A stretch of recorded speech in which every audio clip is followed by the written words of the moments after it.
Hey there, it's Pete with GCI Turf. Hope you're having a great day today, and you just got done watching the GCI Turf MowDown ShowDown. I hope you enjoyed that. I had just a tremendous amount of fun filming it and getting to use all those different machines. It was a dream come true for me, to be honest.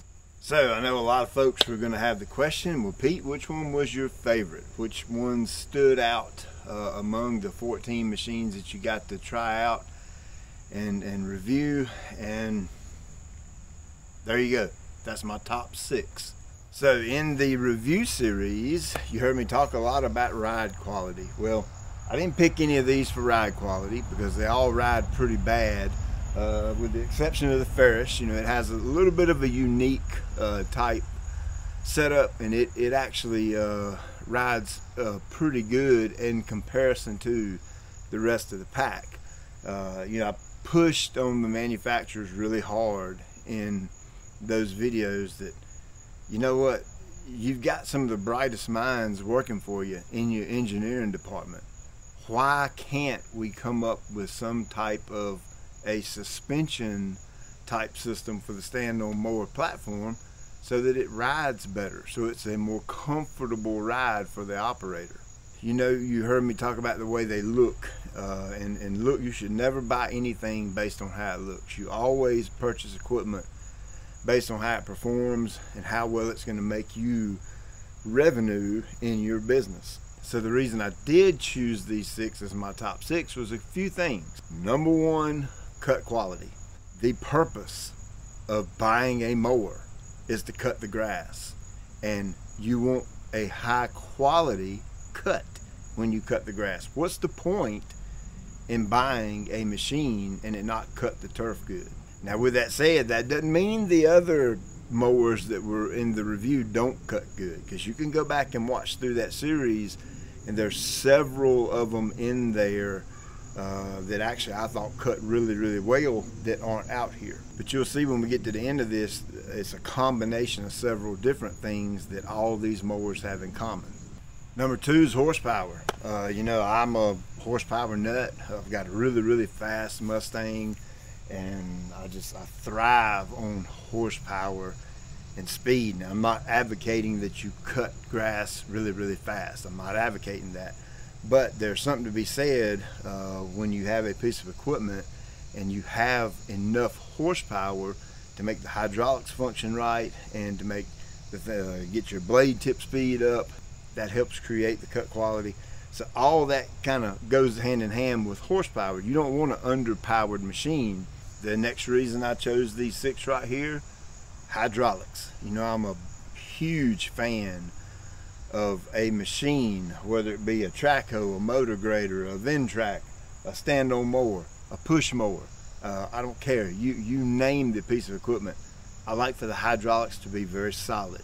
You know, I've got a very peculiar mindset on how I want the hydraulics, a little touchy-feely. And as you go back through some of the videos, the review videos, you'll find out that a couple of these mowers, I really didn't think the hydraulics were touchy-feely, but the hydraulics are so good on them that that's why they're still here. I think at the Grasshopper and maybe the Bobcat down there, I thought the hydraulics wasn't as tight as I like them, but they made up for that with being so dang smooth. Whereas the hydraulics on these other 3 machines, the Ferris, the Wright, the Spartan, and the Hustler, they kind of have hydraulics like I like. They're kind of tight and touchy-feely. So cut quality, horsepower, and hydraulics. Those are really the 3 main things that I'm going to look for when I buy a mower, because those are the things that make you productive and make you money. So let's remove cut quality, hydraulics, and horsepower out of the equation. We're going to go right down the list, and I'm going to tell you my favorite thing about the machine and my least favorite thing about the machine. When we get done with that, we'll wrap it up.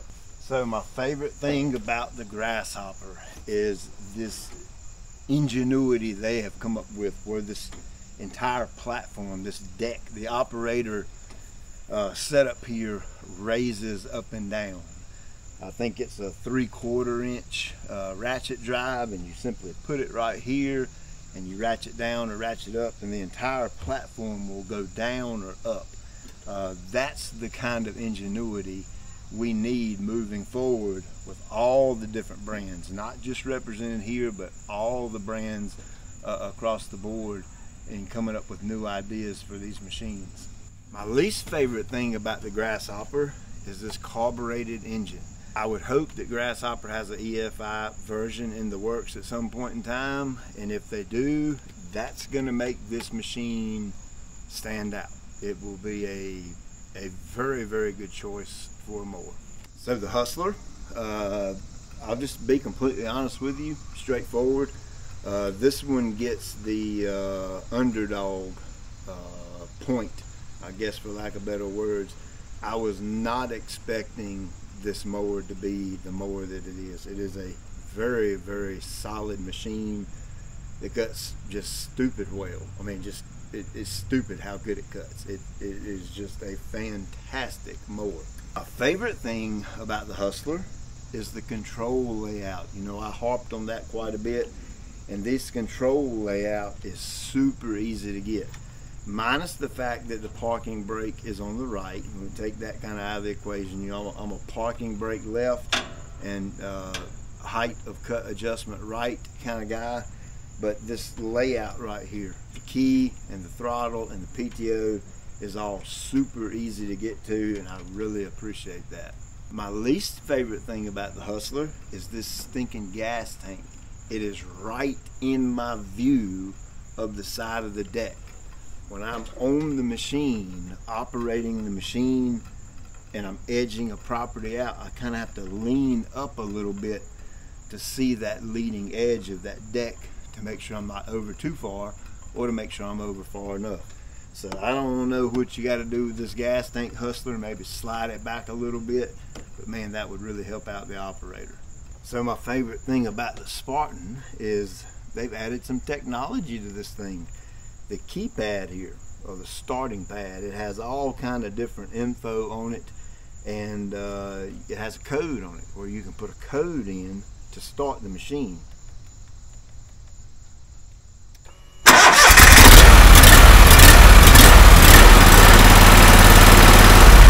There's no key needed, which is pretty dang cool in my opinion.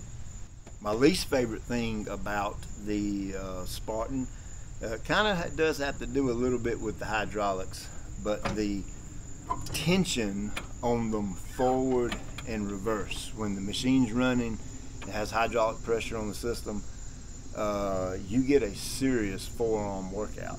But I got plenty of forearms already. I don't need any more.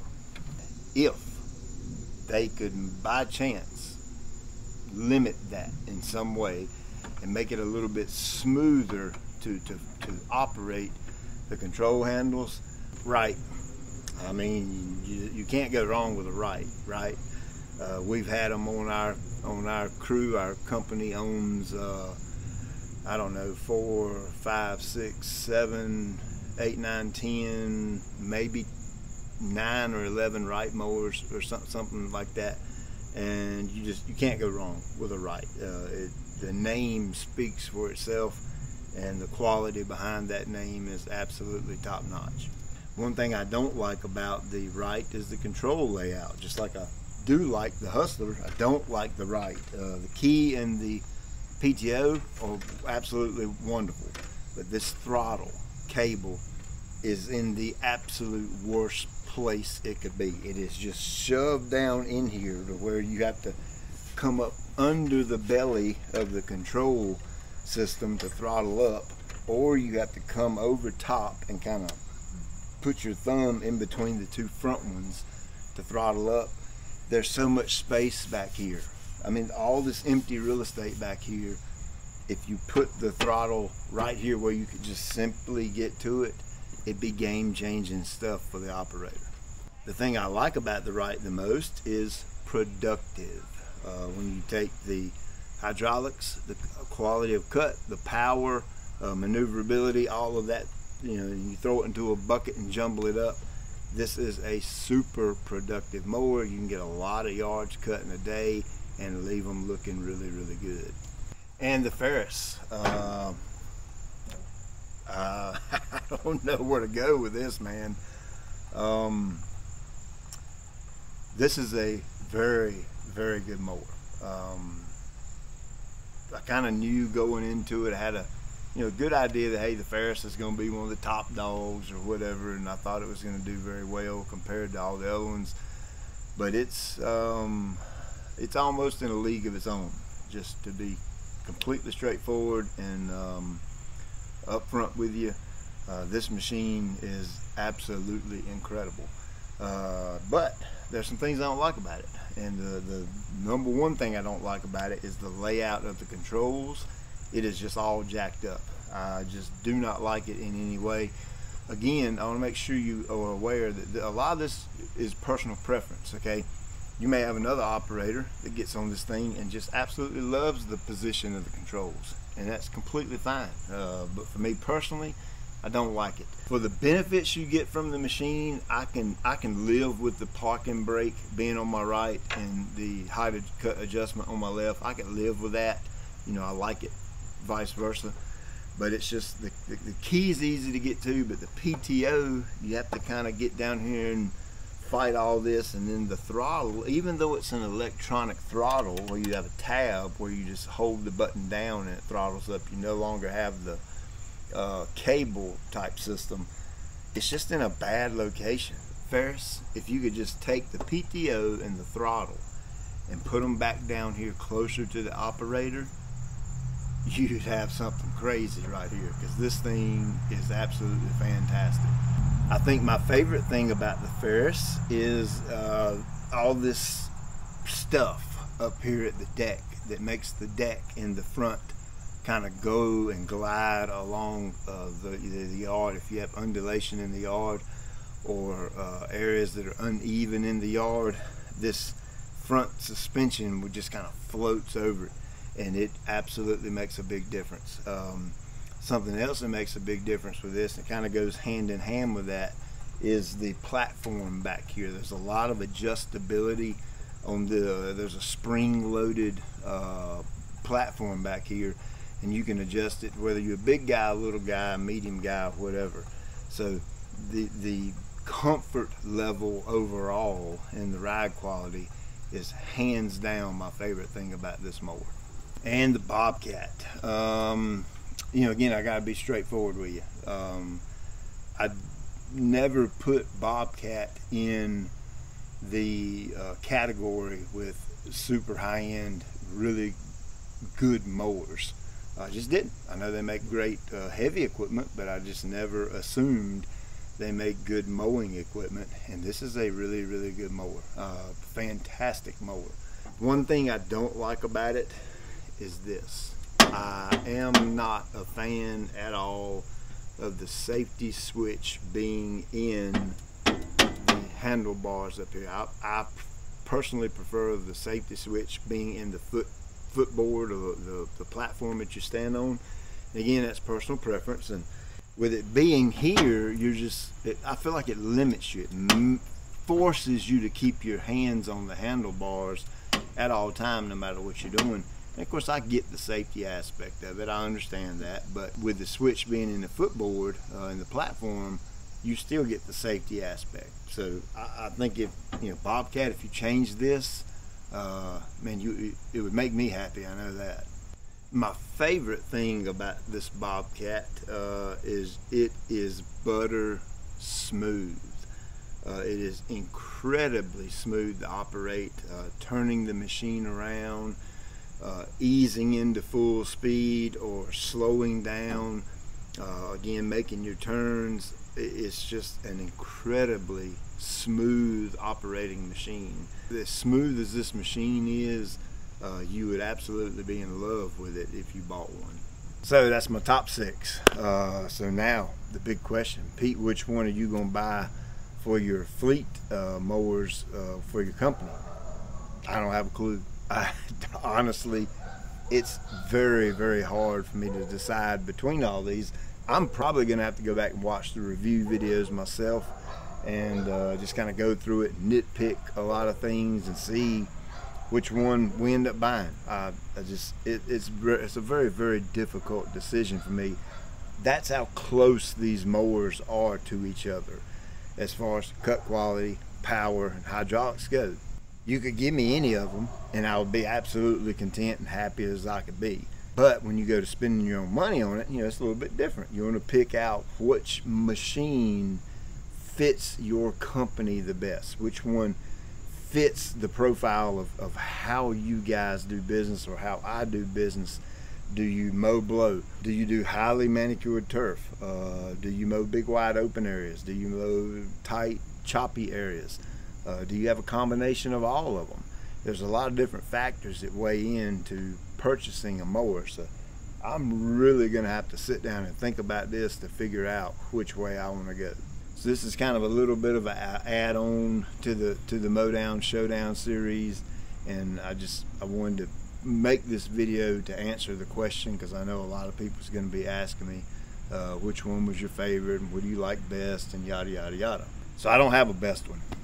Like I said, I have no idea which one I'm gonna buy. I really and truly have to study these a little bit harder to figure that out. And don't forget, my guys used all these machines too, so I'm gonna get their opinion as well to see what they say.